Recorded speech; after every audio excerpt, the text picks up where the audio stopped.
Okay, so today's build is going to focus on Icefall Mantle and the pre and post version of it from Revenant.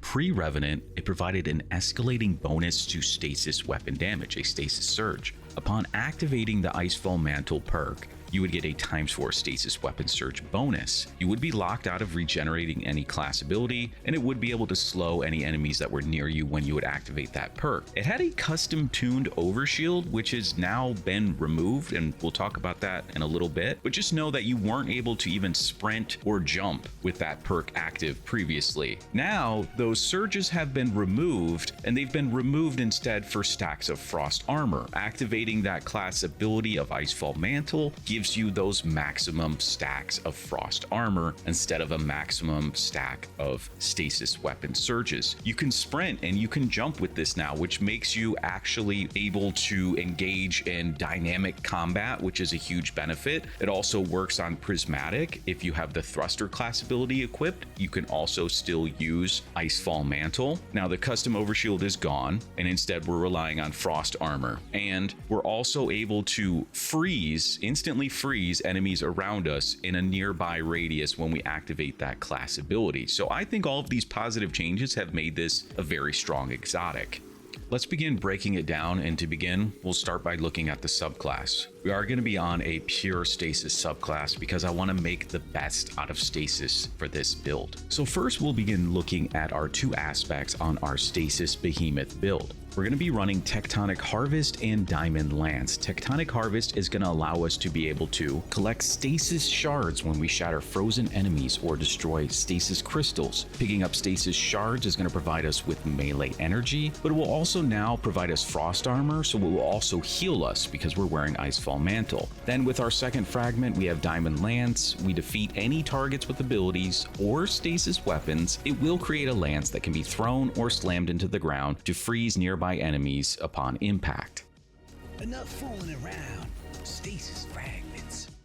Starting off with fragment number 1, which helps with healing, melee energy, and frost armor acquisition in the build, is Whisper of Chains. Scoring multiple kills with frost armor active is going to give us a stasis shard. Small stasis shards will provide us with 10% melee energy, 10 HP, and ×1 frost armor. Large shards give 50% melee energy, 20 HP, and ×3 frost armor. Fragment number 2 is about providing ourselves additional shatter damage on enemies and crystals within our build. This is going to make it so our stasis crystals are going to do additional damage in an area near the crystal or the enemy that is shattered when they are frozen. This is a great fragment. It also buffs the super damage. Fragment number 3 is a fragment that provides ease of use, but I find it to be almost the most important fragment in the build because what it does with Whisper of Conduction equipped, you will, within 15 meters of yourself, pull stasis shards towards you after a 1-second delay. This allows you to be in hectic, heavy engagements without worrying about getting your precious stasis shards, which provide you so much in this build. And with number 4, we have Whisper of Shards. Anytime that we shatter a stasis crystal, we're granted 500% additional base grenade regen for 6 seconds, which stacks up to a max of 11 seconds. You pair this with the Glacier grenade that's in the build, and you're going to have really high uptime on that ability. And last but not least is fragment number 5, which is for added survivability and resistance. That is Whisper of Rime. This allows us to take our frost armor stacks up to 8 and also increases their duration to a max of 13 seconds. Icefall Mantle then gets the ability to be able to heal you for 80 HP, and then that's 36% additional damage resistance, multiplicatively, of course. Now let's take a look at our artifact mods in this build, which really aren't necessary, and I honestly think they're overkill, which is actually a good thing because that means outside of the artifact, this build is going to be really cracked still.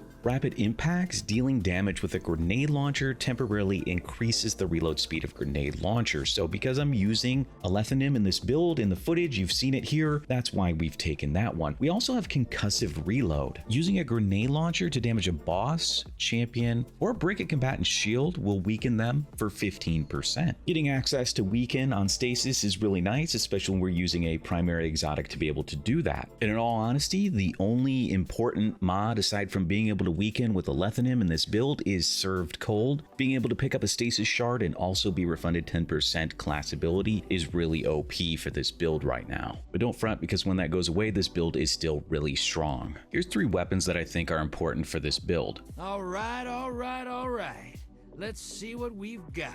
First off, in the background footage, you've been seeing a Lethanim. This is an overload grenade launcher due to the artifact mods that we have. Now, we also know that stasis crystals are unstoppable, so we're going to have two ways for dealing with combatants with this sort of loadout, where we have a Lethanim and then we have our stasis crystals. That will handle the Scorn champions that you might be running into, so think about this for a Scorn-based loadout. I mean, it is a primary ammo exotic, so it does 40% more damage to red bars, and the ability to be able to generate special ammo or heavy ammo for you and your fire team is really amazing for this build, because you should really never have an issue with ammo if you're using this exotic weapon properly. I'm not going to do an exhaustive breakdown or deep dive, going to leave that to Cross, Fallout, and Datto for now. An alternative to the crowd control roaming super of the Behemoth and a powerful weapon in this build is the Agger's Scepter. Agger's allows you to use your energy weapon towards other breaker mods for overcharging it via the artifact, and then using your heavy GL to stun champions via the episode 2 artifact mod, or your crystals, or even your diamond lances.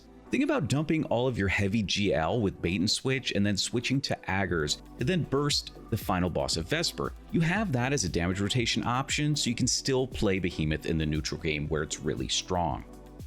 While there's some huff and some puff about Wicked Implement not being an anti-barrier scout because it has Unstoppable and Overload 1, I still think it's a really good weapon for this build. The fact that you can get Headstone as a perk and Shatter, which is going to synergize with the Stasis subclass really well. You're also able to gather Stasis shards from a very, very safe distance. It allows you to play very passively and very safely with Wicked Implement. And then to wrap up and finalize the build, we're going to go over the armor mods. Starting off with our helmet. We're going to be using one copy of Harmonic Siphon to be able to generate additional orbs on rapid stasis weapon kills. Our second mod is going to be about supporting our teammates with powerful friends. When we collect an orb of power, our allies nearby also get one charge of light. Then we have Dynamo, so anytime we are activating the Icefall Mantle exotic perk, which is going to be near some enemies that will freeze them with it, we'll also get a chunk of super energy as well. Next, we'll go into talking about our armor mods, or our gauntlet mods. On our gauntlets, we're going to have one copy of Harmonic Loader. This is going to help with Lethanim and speed up that sluggish reload animation that it has. Also help for any heavy weapons that are stasis as well. Then with Focusing Strike, we're going to be granted class ability energy when we cause damage with our powered melee attack. Because stasis shards provide us melee energy, this should be a mod that we're definitely going to need to take advantage of. And then last but not least is Bolstering Detonation, where we're going to get class ability energy when we cause damage with our grenade. Next on our chest piece, we're going to have really basic mods here, starting off with Concussive Dampener. This is going to reduce splash damage, AoE damage that your Guardian would take. Then we're going to have one copy of Arc Resist. You could pick other elements as well, just depending on what you're taking. We've gone with Solar Resist and Arc Resist here. There isn't really anything else that's really that great here. I mean, you could potentially make a case for Charged Up, but I'd prefer to have more resistance and build into being more resilient.